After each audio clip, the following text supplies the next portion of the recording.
Nah, oke, Bismillahirrahmanirrahim. Assalamualaikum warahmatullahi wabarakatuh. Waalaikumsalam.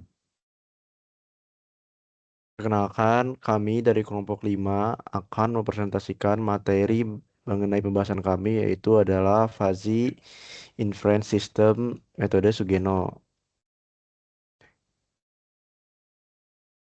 Oke. Ini ada anggota dari kelompok kami, yaitu ada saya sendiri adalah Rahyanda Fitrianto dengan NIM 2023 dan ada Syahril NIM 2023 ada Rangga Dewanta Pratama dengan NIM 2023 dan Syafiq Cakrakusuma dengan NIM 2023 bisa di next.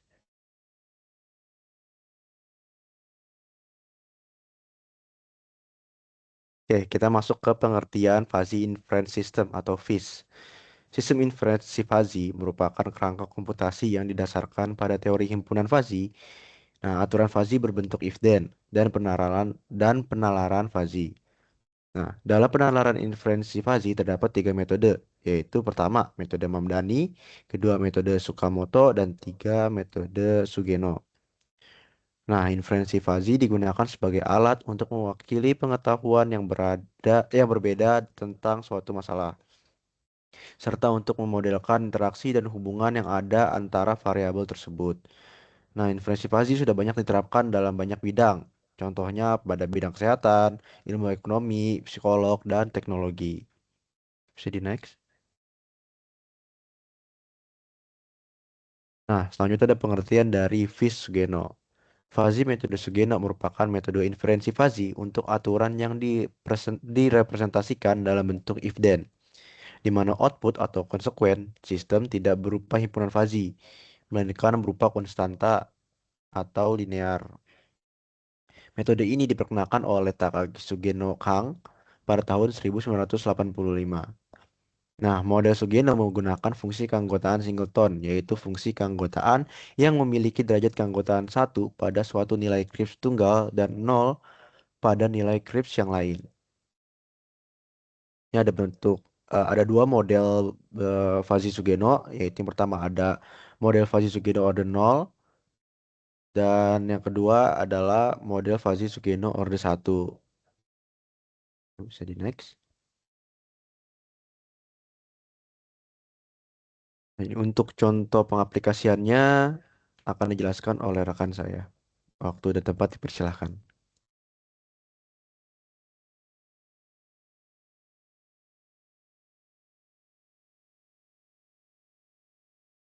Silahkan Syafiq.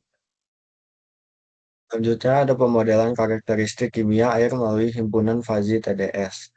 Variabel input TdS merepresentasikan konsentrasi partikel terlarut dalam air dengan rentang operasional hing- 0 hingga 1.500 mg liter per liter. Proses fujifikasi pada variabel ini membagi domain data menjadi tiga himpunan logistik. Nah, pertama Dagut, kedua intermediate, dan ketiga itu bed. Penggunaan kurva segitiga atau RIMF pada kondisi good dan intermediate memberikan respons sensitivitas yang linear terhadap perubahan kualitas kimia air hasil filtrasi. Untuk kondisi kritis atau bed, sistem menggunakan kurva trapesium atau trap MF yang mencapai saturasi penuh atau derajat keanggotaan sama dengan satu pada nilai 1.200 mg per liter ke atas. Desain kurva ini memastikan controller memberikan bobot maksimal pada aturan yang berkaitan dengan kegagalan kualitas air saat konsentrasi zat terlarut mencapai ambang batas yang ditentukan. Adanya daerah overlap antara kurva menjamin transisi status kontrol yang halus, sehingga sistem tidak melakukan pemutusan arus pada pompa secara mendadak saat terjadi fluktuasi kecil pada pembacaan sensor. Next.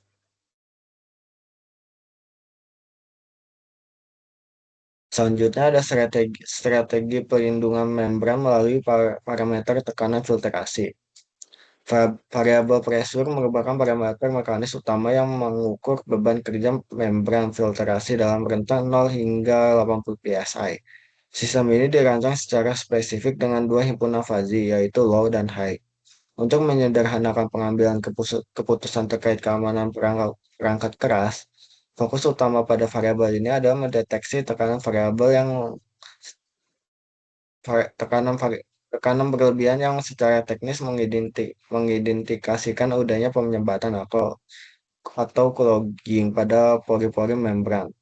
Himpunan Fuzzy diimplementasikan dengan kurva trapesium yang mulai bereaksi pada titik 50 psi dan mencapai nilai kapasitas mutlak pada 75 psi. Dalam arsitektur sistem kontrol, variabel tekanan berfungsi sebagai anti-lock logika. Kenaikan tekanan yang signifikan akan memaksa output sistem menuju kondisi dirty terlepas dari jernihnya air yang terbaca. Pendekatan ini merupakan bentuk diagnosa preventif yang krusial bagi mahasiswa sistem kontrol untuk menjamin umur panjang komponen dalam sistem pengolahan air gambut. Kalau di next.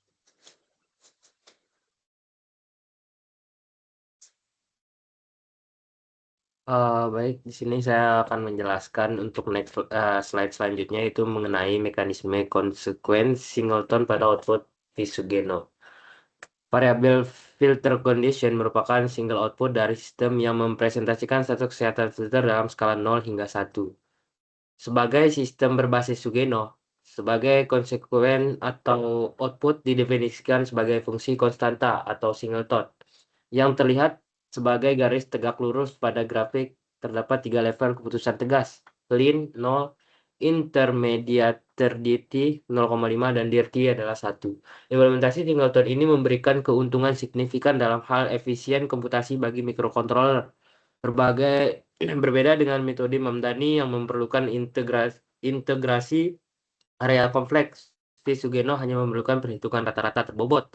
Dari nilai-nilai konstantan ini, hasil akhir simulasi yang berupa nilai kontinu di antara konstanta tersebut mencerminkan derajat ketidakpastian kondisi filter secara real time, yang kemudian dikonversi menjadi aksi nyata seperti aktivasi alarm atau pemutusan daya pada pompa melalui relay. Oke, di sini ada pemetaan instruksi multivariabel, korelasi TDS, dan turbidity. Grafik ini, grafik yang di samping memvisualisasikan bagaimana controller fungsi mengelola hubungan antara parameter fisik, turbidity, dan parameter kimia, TDS, untuk menetapkan nilai status filter condition. Sebagai sistem dengan arsitektur MISO, permukaan control surface yang dihasilkan menunjukkan bahwa sistem tidak hanya merespon kenaikan satu variabel secara terisolasi, melainkan menimbang intensitas kedua variabel masukan secara simultan. Area berwarna biru mempresentasikan zona operasi optimal di mana air memiliki tingkat kekeruhan dan zat terlarut yang rendah. Seiring meningkatnya nilai turbidity dan TDS, grafik menunjukkan kenaikan gradien menuju zona kuning atau kritis. Dari sudut pandang sistem kontrol, profil permukaan yang tidak linear ini sangat penting karena mempresentasikan logika pengaman berlapis. Meskipun air tampak jernih secara visual, turbidity rendah, jika konsentrasi zat terlarut atau TDS meningkat secara signifikan, controller tetap akan menarik nilai output ke ambang batas intermediate dirty. Hal ini menjamin bahwa keputusan penggantian filter didasarkan pada analisis kualitas air yang komprehensif, bukan sekedar pengamatan visual sensor tunggal, hingga integritas standar air bersih tetap terjaga.